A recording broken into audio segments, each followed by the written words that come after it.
कानपुर की हिंसा से जुड़े मामले में नया खुलासा हुआ है। हिंसा का आरोपी हयात जफर हाशमी ने कबूल किया कि क्राउड फंडिंग के जरिए उसे पैसा मिलता था, जिसका इस्तेमाल उसने अलग अलग कामों में किया। प्रयागराज हिंसा की जांच में भी पता चला कि हंगामे की प्लानिंग कानपुर हिंसा के बाद से होने लगी थी। बाजार बंद करवाने के पोस्टर चिपकाए गए थे और प्रयागराज में बवाल करवाने के लिए बाहर से भी लोगों को बुलाया गया था।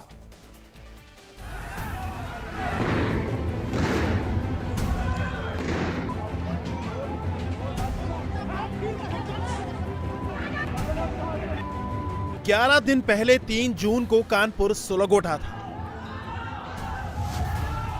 जुम्मे की नमाज के बाद लोग सड़कों पर उतर आए थे और पत्थरबाजी करने लगे थे।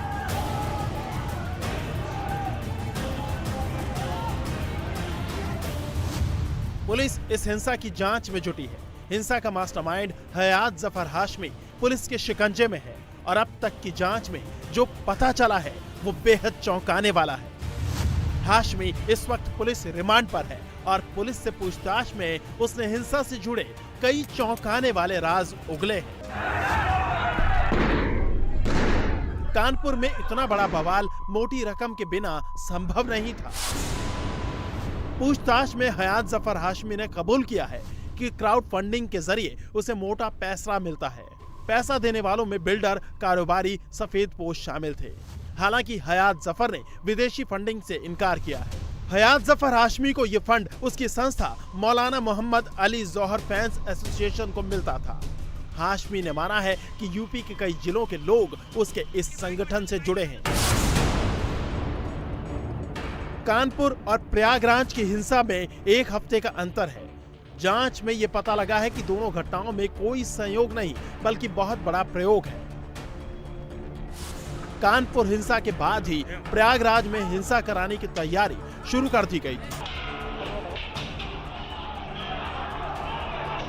10 जून यानी शुक्रवार को प्रयागराज का अटाला सुलगा।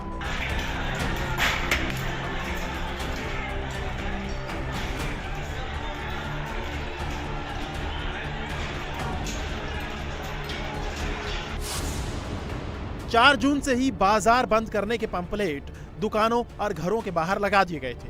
खास बात यह है कि हिंसा के दूसरे दिन भी कई घरों के बाहर ये पंपलेट लगे नजर आए। पंपलेट को गुपचुप तरीके से रात में ही चिपकाया जाता था। प्रयागराज के अटाला के बाजार की एक दुकान में चिपका ये वही पोस्टर है जिसके जरिए लोगों को भड़काने, उकसाने की कोशिश हुई थी। अटाला में हुई हिंसा अचानक हुई हिंसा नहीं थी और उसकी गवाही अब इन पोस्टर के जरिए मिल रही है। इसमें लिखा है, लबैक या रसूल अल्लाह सल्लल्लाहु अलैहि वसल्लम, नबी की शान में गुस्ताखी हो और हम जिंदा रहें। अब या तो गुस्ताख रसूल रहेंगे या हम। तो इस तरह के पोस्टर इस इलाके में लगे थे जो लोगों को भड़काने का काम कर रहे थे। ऐसे ही पोस्टर देखने के बाद लोगों ने 10 जून को जुमे के दिन बिना किसी घोषित बंद के ही अपनी दुकानें बंद रखी।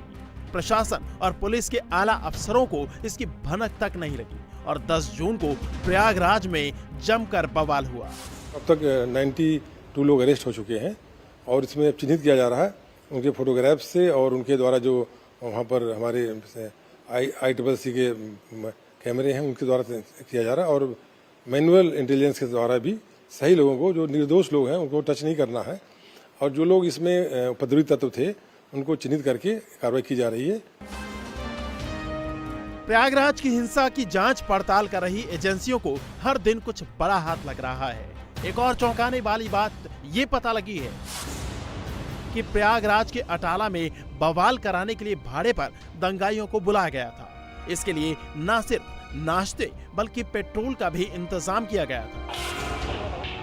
अटाला की बड़ी मस्जिद और मुस्तफा कॉम्प्लेक्स के पास मौजूद मस्जिद में जुमे के दिन बड़ी संख्या में नमाजी जुटते हैं, लेकिन हिंसा वाले दिन छोटी बड़ी हर मस्जिद में बड़ी संख्या में नमाजी जुटे।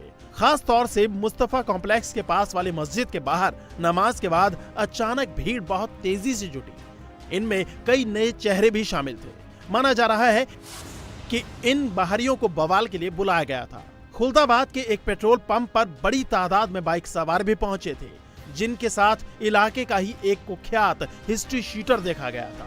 बाद में यही बाइक सवार बिरयानी की दुकान पर भी देखे गए। और कुछ देर बाद हिंसा शुरू हो गई।